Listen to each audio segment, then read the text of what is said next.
you see those signs, what do you do? All right, Maggie, why don't you take it away? All right.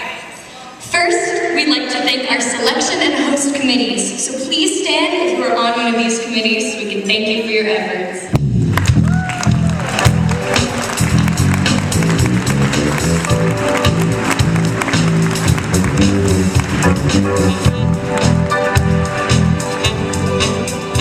This event would not be possible without the important support of our sponsors.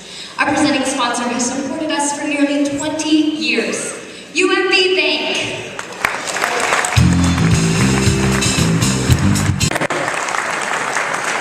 I mean, I work with people that really deserve the Hall of Fame in sports, Randy Granishar being one of them. But, Ohio State, Denver Broncos, and then another fellow, you may or may not know, a cousin of mine, John Gallardi, who was a Hall of Famer coach too, but I never thought that I would ever get to be sitting or standing in front of you all like this. But it's a pleasure and it's an honor, and it's really, really quite humbling. I would like to thank the Junior Achievement Organization for putting this fantastic event on this evening. It's just wonderful that you did it. I would like to thank all of the people that have served before, and I'd like to thank and honor the laureates that have come before us and those who come after us.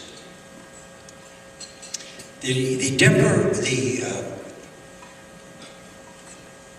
Junior Achievement mission statement states to inspire, prepare young people to succeed.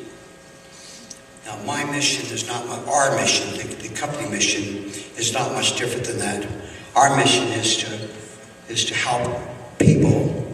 First of all, our partners, our company, our people, and the community to succeed. In other words, to succeed means, in my mind, to be the best you can be.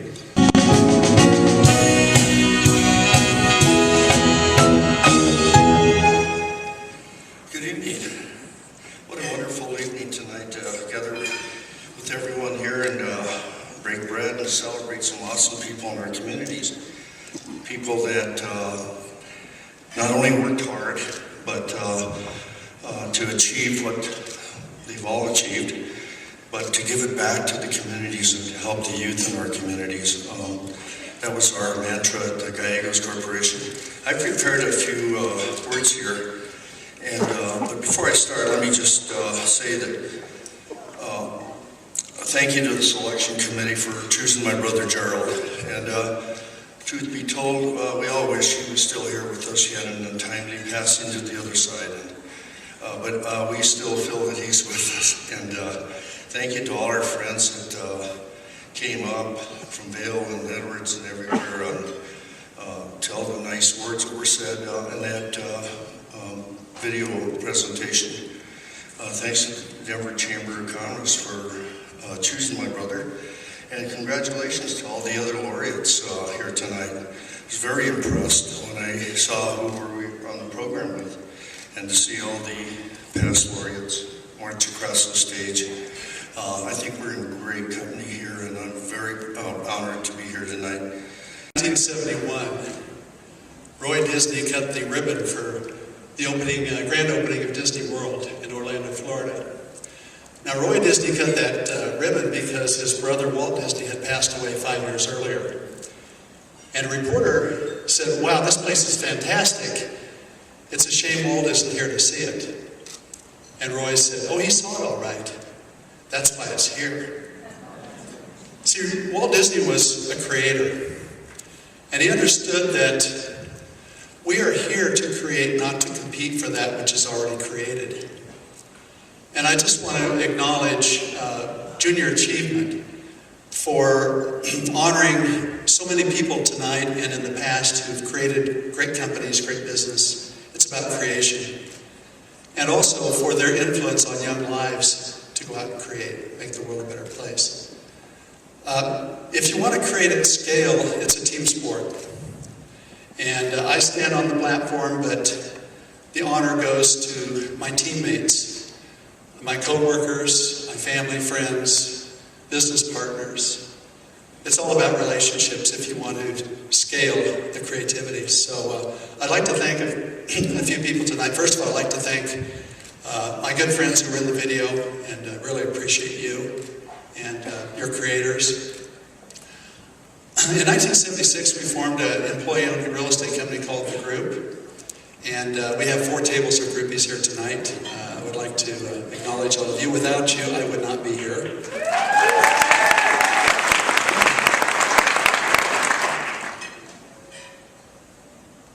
I want to also recognize and thank my good friends at First Bank. I was fortunate enough to be invited to serve on their board for 25 years, and just one of the greatest experiences of my life. There's two tables of First Bankers here, and without you, I wouldn't be here tonight either, so thank you very much. And then to our Ninja team, who are changing lives and changing the sales industry. They're here tonight. There's 4 tables of them. I want to acknowledge them. Without you, I would not be here tonight, so thank you. You saw that I taught for 10 years at Colorado State University in the College of Business. That was because of Dina J. Menon and Dr. Eric Holsapple invited me to do that. And the opportunity to work with young people was just amazing. I'll always remember that time, and I want to thank you for that. Without you, I wouldn't be here tonight. And finally, my family, who's sitting right down here. I've got everybody here. My sister's here, my son, my daughter, their families. We've just got a great family. But most importantly, I want to thank my wife, Pat, of 51 years.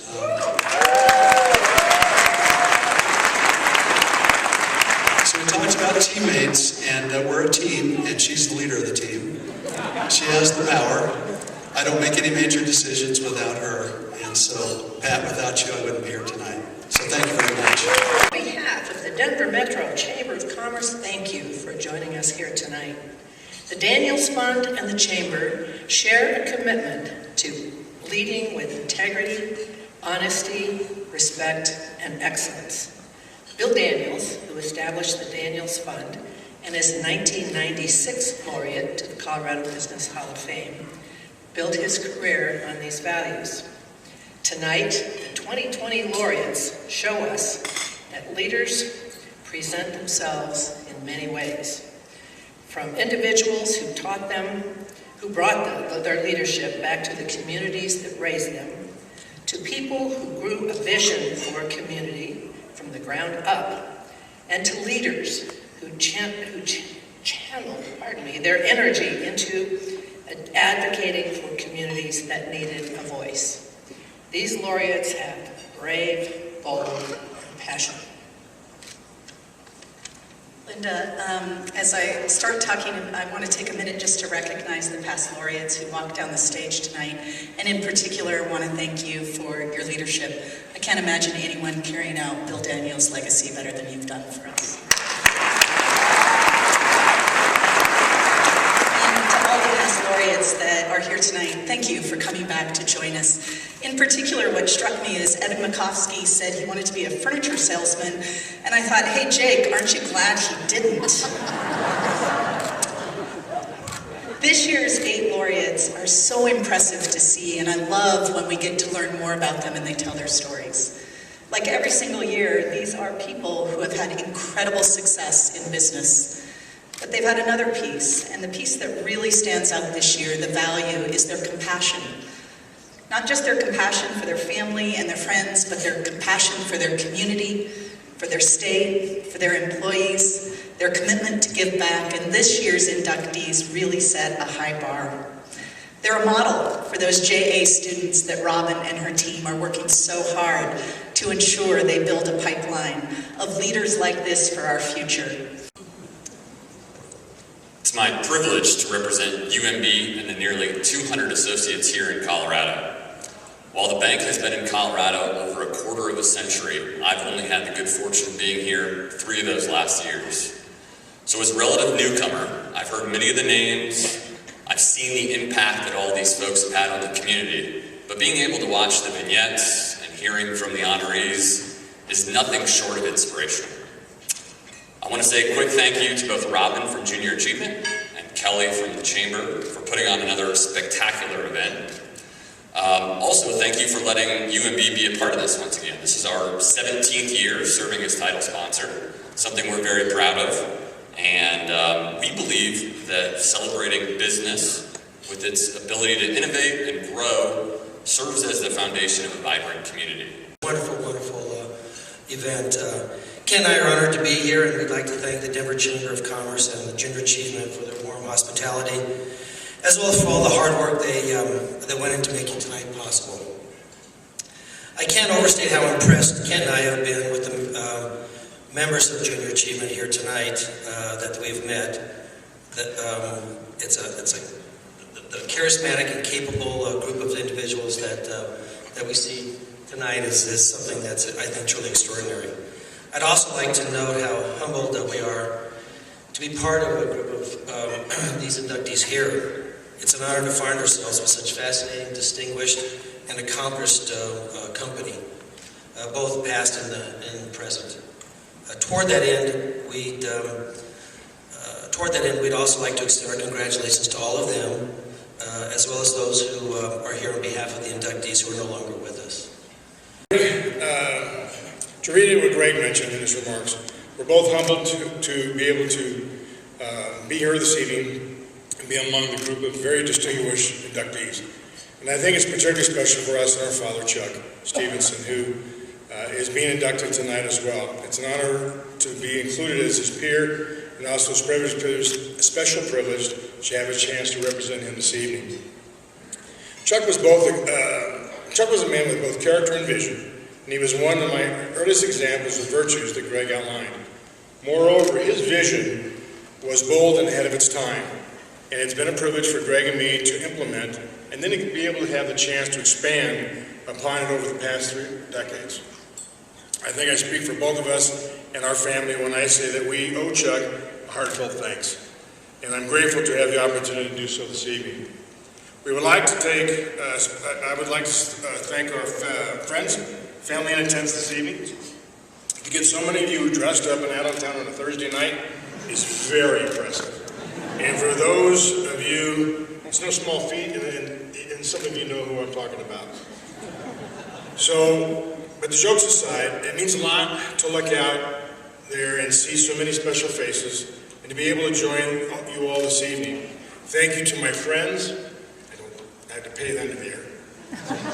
Family, and especially to my son Ben, and my new daughter-in-law this past July, his lovely bride Kelsey, who is in Omaha and unable to make it tonight. So we miss you, Kelsey. Thank you so much, everyone. What a treat, an amazing award. I really appreciate it. And I appreciate you sitting through all this time so that we can at least have a minute together. Almost 50 years ago, I moved to Colorado to ski in the Rockies and to find a job in the investment field. Who would have dreamed I could become a Colorado Business Hall of Fame laureate? What a story.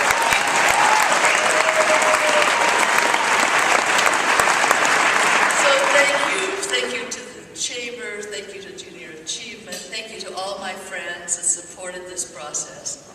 It's really, truly an honor. And it's such a surprise. I really was just floored. And that's a whole story, we'll go into that later. But thank you, the selection committee members in particular.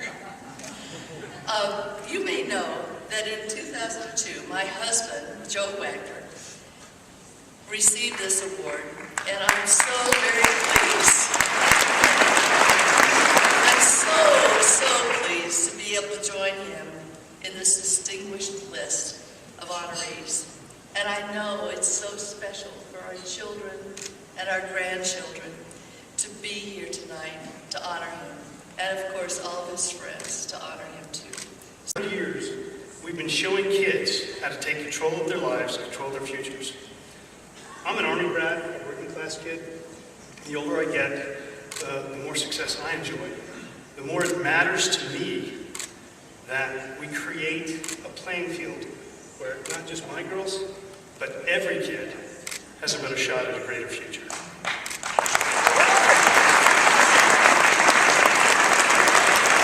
But thanks to free enterprise, that playing field does exist. And we just need to get more kids off the sidelines.